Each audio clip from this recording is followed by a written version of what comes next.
'Cause there's no business like show business, like no business I know. Everything about it is appealing, anything the traffic will allow.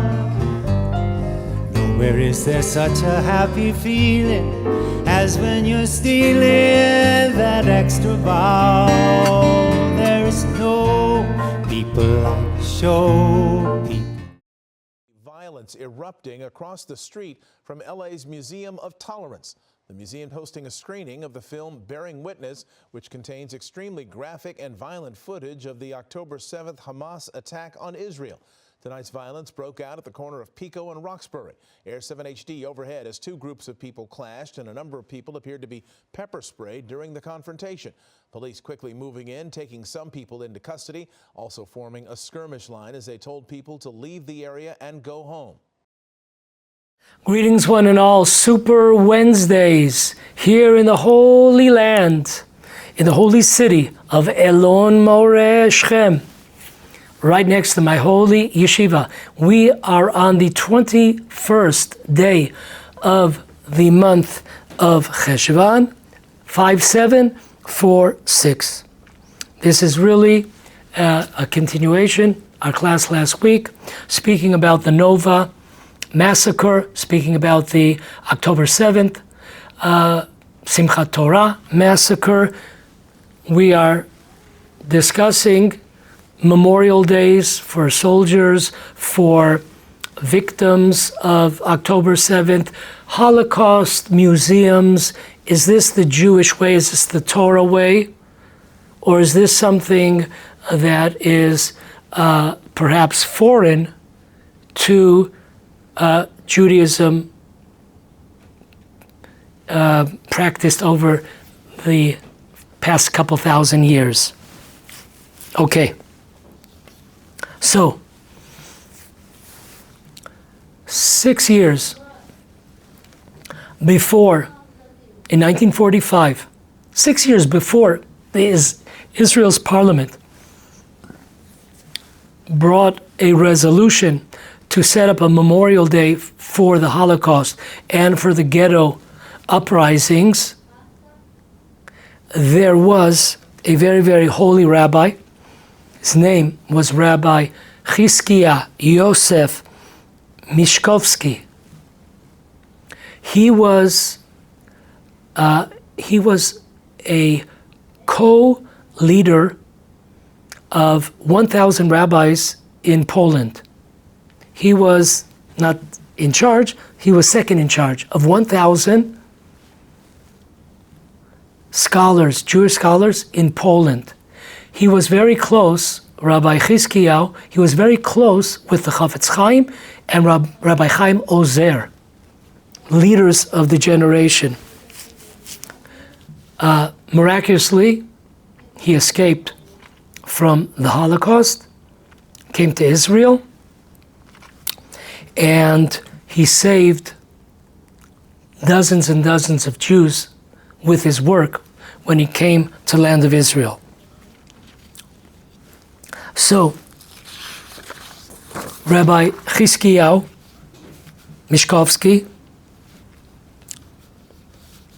in December 1945, 6 years before Israel woke up, the parliament, he suggested to other leading rabbis, who we will mention shortly,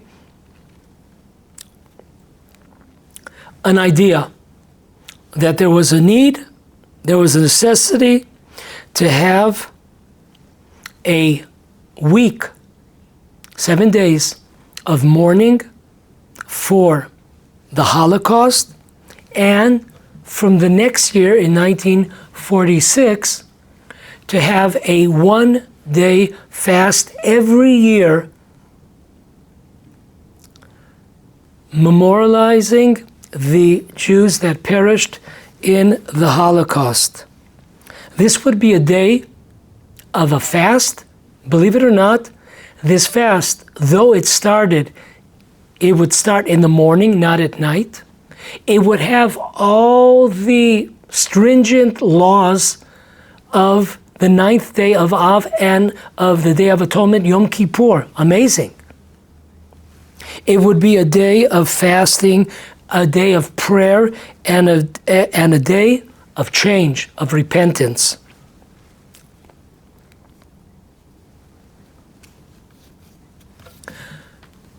After this idea came to him, the rabbi of Vishnitz and the rabbi of Sadigora agreed to his conclusions to have this 7-day memorial in 1945, and from 46 on, it should become a yearly fast for the events of the Holocaust.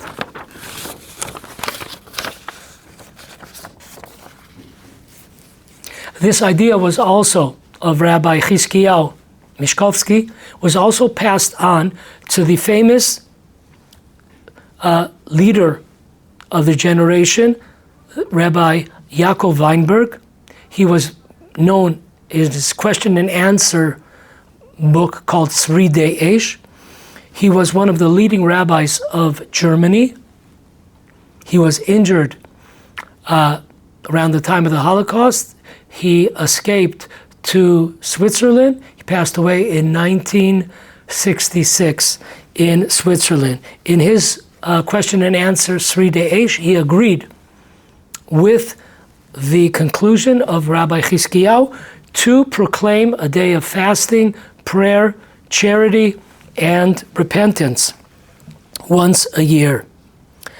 Next step, this idea was passed on to the chief rabbi then of Israel. Even though the state of Israel did not exist, there was a chief rabbi, just like Rabbi Kook was considered to be the first chief rabbi of Israel, Rabbi Yitzchak Herzog.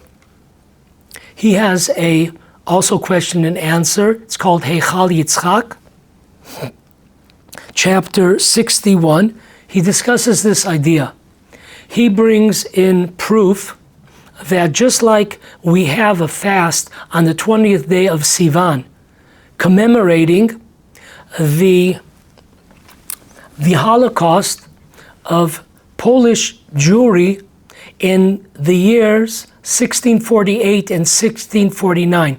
This was the Kozakim revolution led by Bogdan Chmelnytsky. May his name be erased. Till this day, there is a statue of him in Kiev. There is a dispute among historians how many Jews were murdered. It ranges from 20,000 to 100,000 Jews were murdered. Therefore, unfortunately, this fast, I merited, God allowed me to do a few classes on this. Check them out on our website. The pogroms of 1648 and 1649, I go into detail of the events that occurred there. The green light to such a fast day, the 20th day of Sivan, though today most religious Jews are not familiar with this fast day. It's not obligatory, but unfortunately, it's pretty much been forgotten. The green light was given by the leading Torah sage of that generation, 1648, Rabbi Shach, who is one of the commentators on the Code of Jewish Law, Rabbi Shabtai Cohen. He gave the green light for this. Rabbi Herzog concluded in his question and answer, quoting Maimonides, that there is a need when tragedy falls upon the Jewish people, we must check out and we must change our ways. We must introspect to see what brought us these tragedies. Things don't just happen. There's a reason, there's a rhyme, and there's a reason. And that's how he finishes his answer. Rabbi Herzog didn't just give a response. He also went to a leading rabbi of that generation. Once again, we're 1946. He was known as the Brisk rabbi, the rabbi of Brisk. His name was Rabbi Yitzchak Zev Soloveitchik.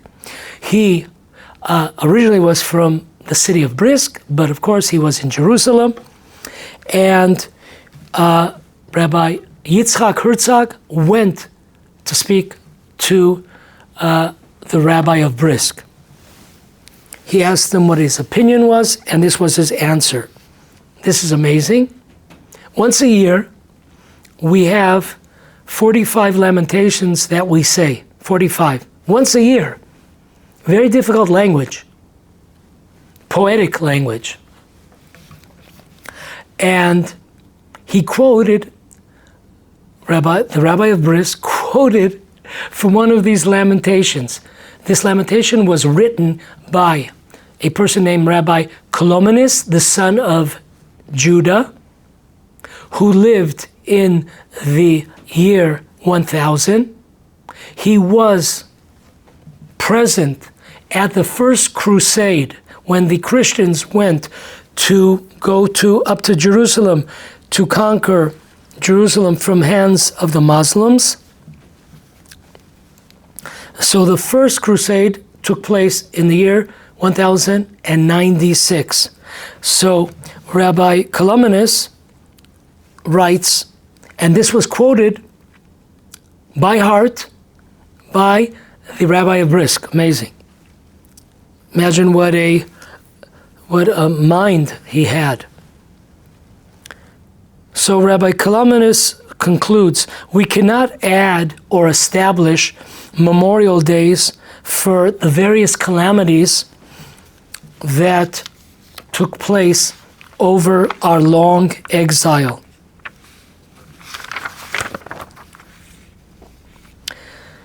In this lamentation, Rabbi Colomenes apologizes for bringing up the destruction of Jewish communities during the First Crusade in 1096 on the 9th of Av, the 9th day of the month of Av, when we mourn for the two destructions of the temples.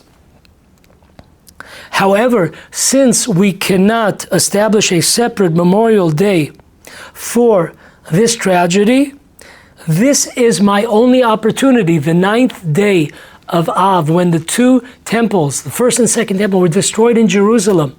First one by the Babylonians, the second one by the Romans.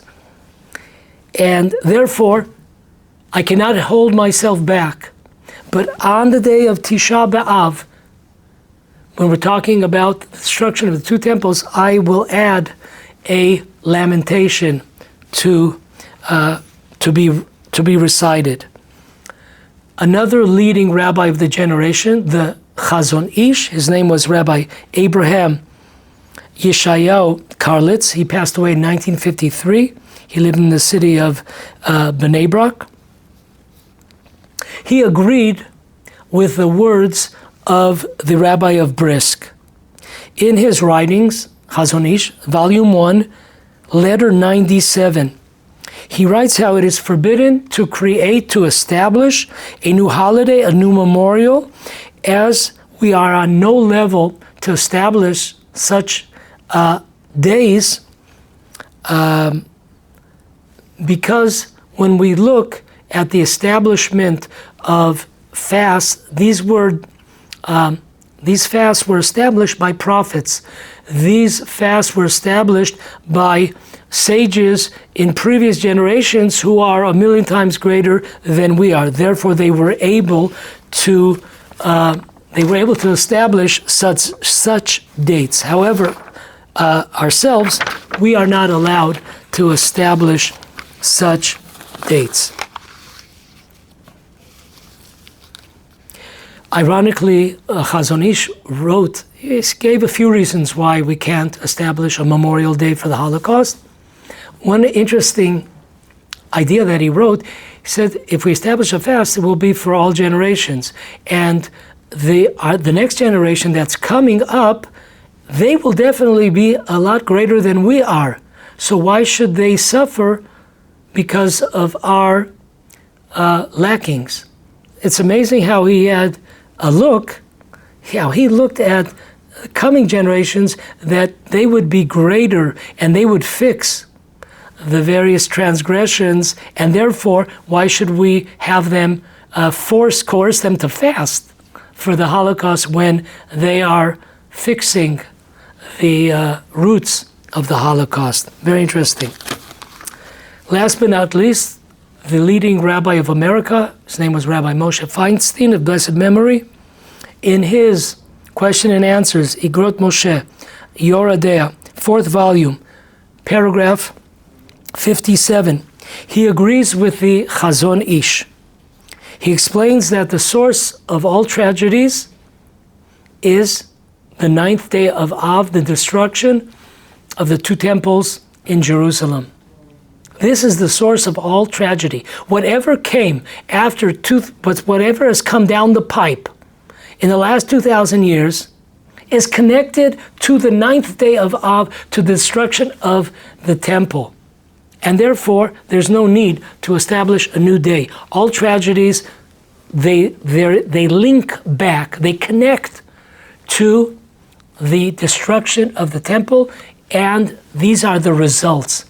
I just want to add in parentheses, a few months ago, we had a couple of classes that really the root source of all our suffering for the last 2,000 years is not the temple, is the sin of the spies, which brought about crying tragedies for generations. That's very interesting.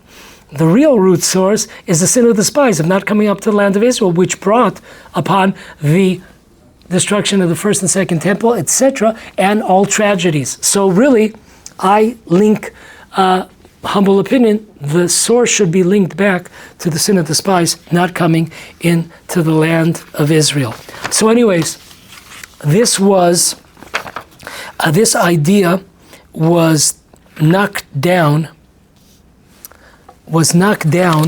by the leading sages. Once again, there were sages, as we mentioned, that were for, but in the end of the day, the upper hand went to the sages that I mentioned later on. Okay, now, listen closely. So, we've established here that Israel one day woke up in 1951, and this was not their idea. This was not a new idea. They were trying to establish a secular kind of Memorial Day, and this idea was presented 6 years before by religious and pious Jews. Now, it goes without saying that there is no connection between the Israeli parliament idea of the memorial for the Holocaust victims and these rabbis that we mentioned. There is no connection. All of these rabbis that were mentioned that wanted to make a day, they were talking about a religiously orientated day. They weren't talking about taking the flag and bringing it down to half mast. They weren't talking about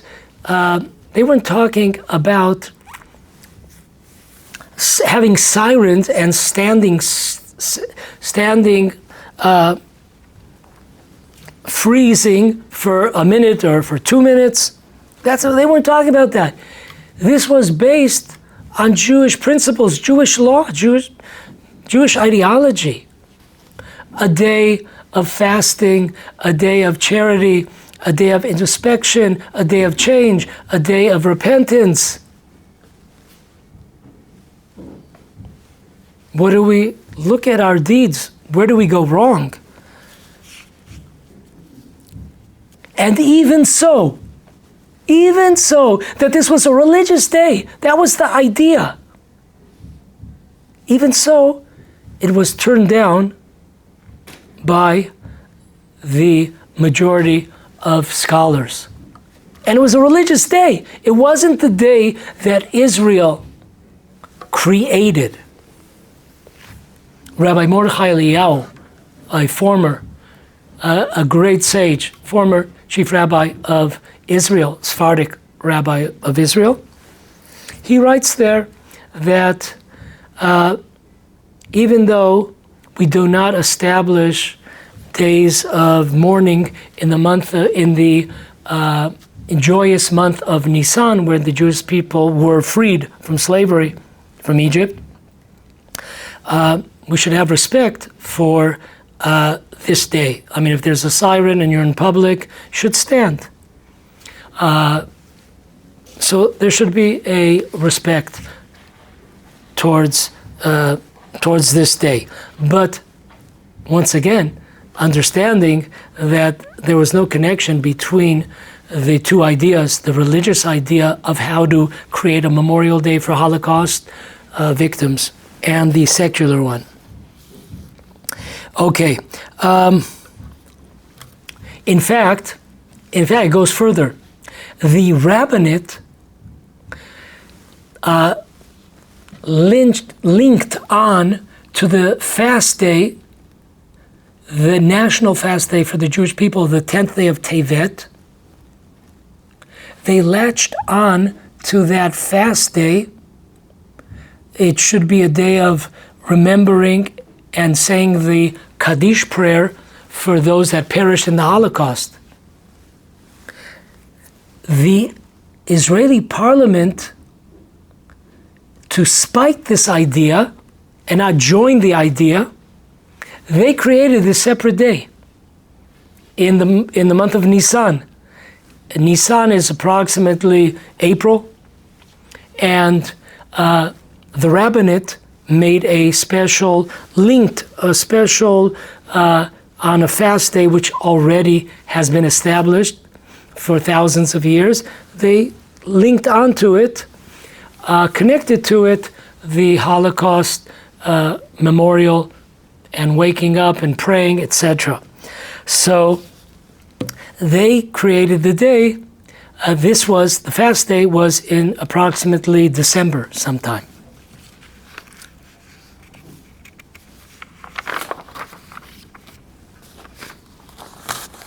So now, the question arises, what has the message of memorial days for soldiers, memorial days for Holocaust victims, museums, the museums, memorials for Nova, for October 7th, Holocaust museums, what have they evolved? What is the message that is brought down? Have we learned anything from these events from a Jewish perspective? Have they become a catalyst to change, to improve ourselves, to fast, to give charity, to love one another, to look at our spiritual flaws that brought upon tragedies, possibly brought upon? We'll never know 100%. But we could see a lot of things that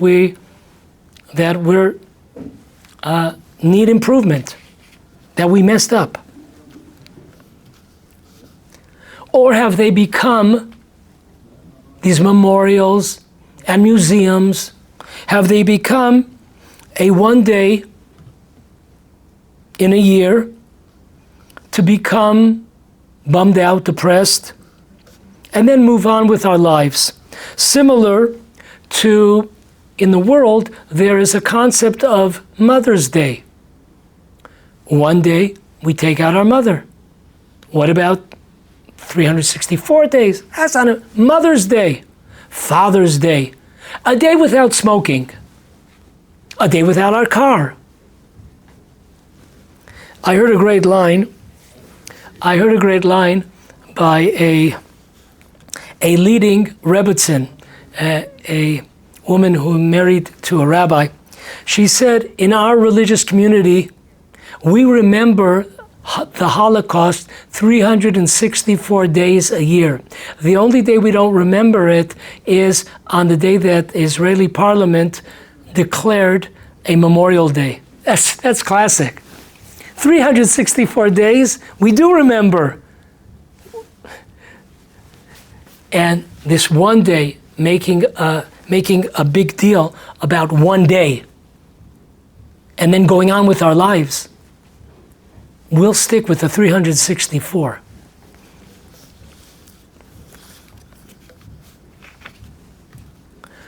Let's look at the museums of Holocaust. We have Yad Vashem in Israel.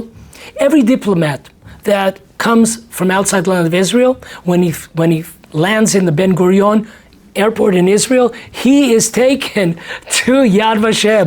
No time, no time to eat, no time to relax, to go to sleep. No, we have to get to Yad Vashem, the Israeli Holocaust Memorial. What is the message that's being said? Why is it the first place that they go to? The message is clear. Israel is telling these diplomats, here is our right to exist. The Holocaust.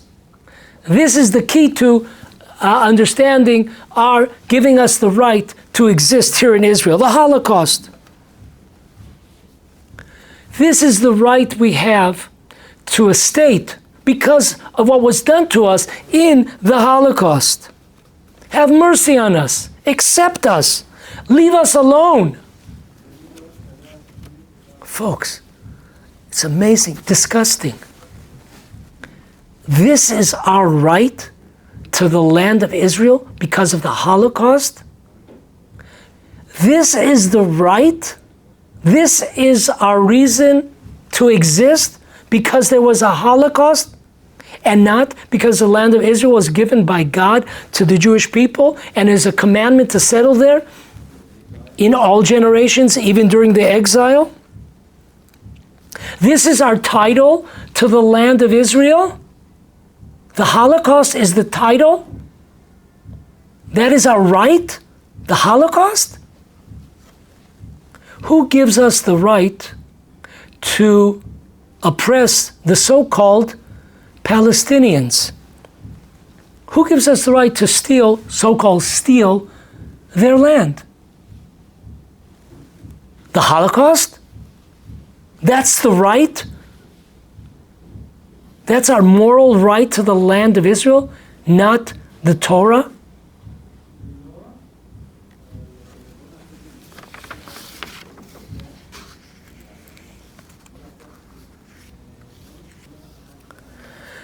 Folks, the success of Israel in the miraculous Six-Day War, the successful military operations that we have seen for the last close to 80 years, just saw a lot of them in the last 2 years, the beepers, and in Iran, amazing.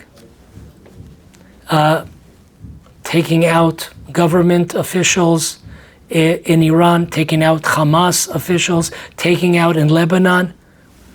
Amazing, amazing, amazing, amazing prowess we've seen of the Jewish state. All of this has erased any guilt in the hearts of the nations. People, the world is sick and tired of hearing about the Holocaust. And they look at Israel no longer as the oppressed, but as the oppressor. That is what you wave in the face of the nations? Holocaust. This is our right to the state of Israel, to the land of Israel.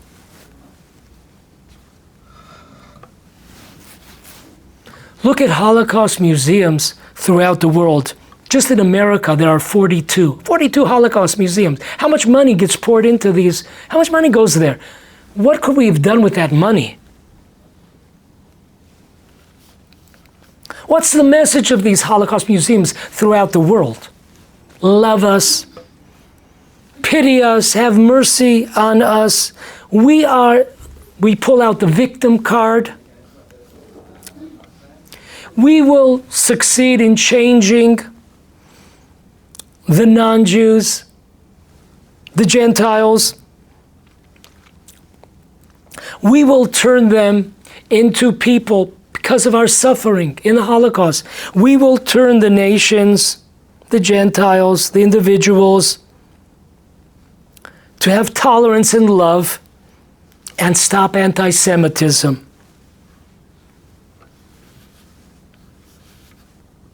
Forgotten are the eternal words of our sages. It is law, it is known that Esau hates Jacob, that the nations hate the people of Israel. Yes, there are temporary pauses throughout history, but the key word here is temporary. Look today, look at America, look at Europe. We have never seen such anti-Semitism. Look at the rise of Mamzerdani. Listen to that. There's a pun in there. Try to listen to that again. Mamzerdani. The hate has never been greater. The Holocaust is forgotten. The guilt, which existed for some decades, long gone. Israel is no longer the David. Israel is the Goliath. The world will always love Jews of the Holocaust and the Jews of October 7th. They cannot stand the Jews of October 8th that stand up.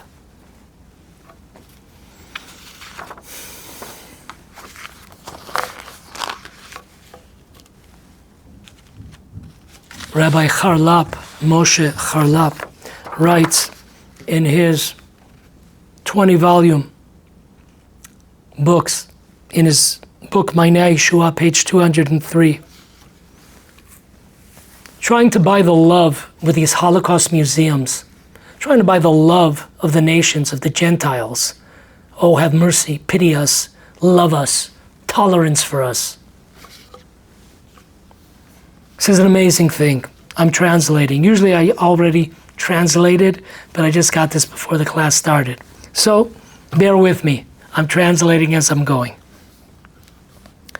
When the nations of the world begin to show love towards the Jewish people, this is a sign that the Jewish people are lacking. The opposite is true. When the nations of the world show that they despise the Jewish people, this is praiseworthy to the Jewish people. Why? Because when the nations express love for the Jewish people, there are many, many derogatory traits of the nations of the world which funnel into the Jewish soul. And we see this all the time. We see people wearing their skull caps on their heads. We see people with beards. We see rabbis sometimes. You can't believe what they're saying. Why? Because they've connected. They've joined forces with the Christian world.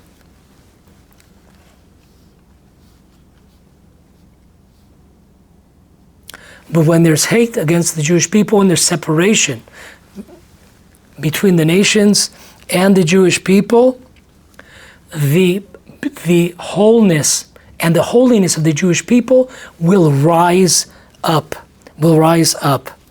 And before the coming of the Messiah, when there will be a need to show the difference between the Jewish people and the nations, this hatred will continue to grow and grow. Amazing prophetic words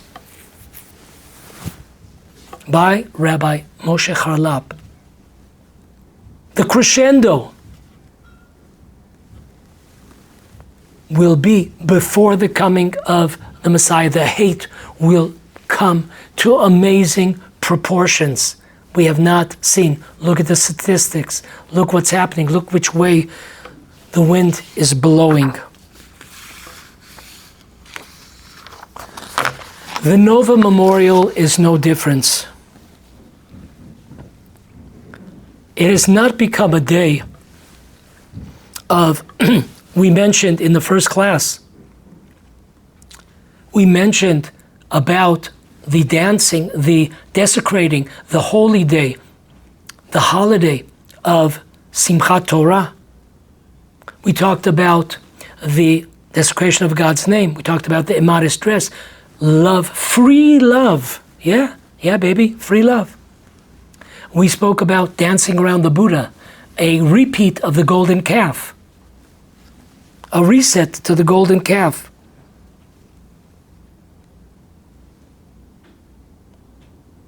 The Hamas writes in their documents that were found that the reason why they attacked the Jewish people, because they saw what was going on. If you remember, a week before or so, on Yom Kippur, I did a class on this, 18 different prayer services were interrupted. Books were thrown on the floor. Things were ripped by Jews when they saw what was happening spiritually. And the hate towards the religious people, this was their green light to attack the Jewish people. This is written in their documents. Did we learn anything from this? You know what? I'll answer that question.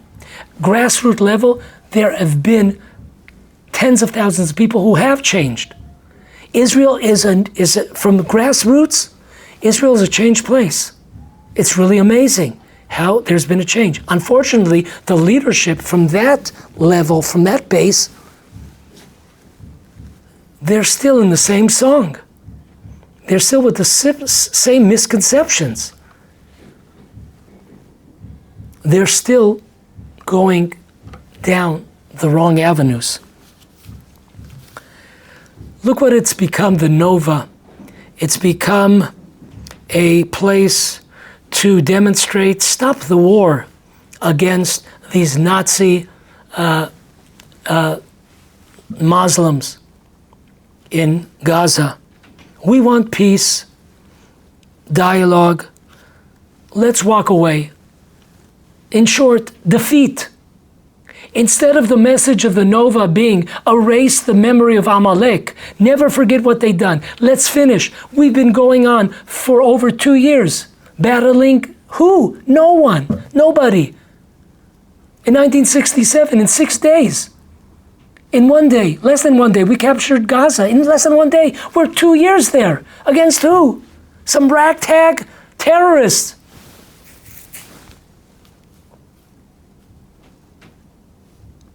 And this has been the worst, most humiliating defeat in Israel's history, and the biggest victory in the Arab camp. Haven't learned anything. Memorial Day for soldiers, and we'll stop here. Listen to the words of the Pninei Halacha in his book on Jewish holidays. He speaks about Memorial Day for the soldiers. This is amazing. This is so true.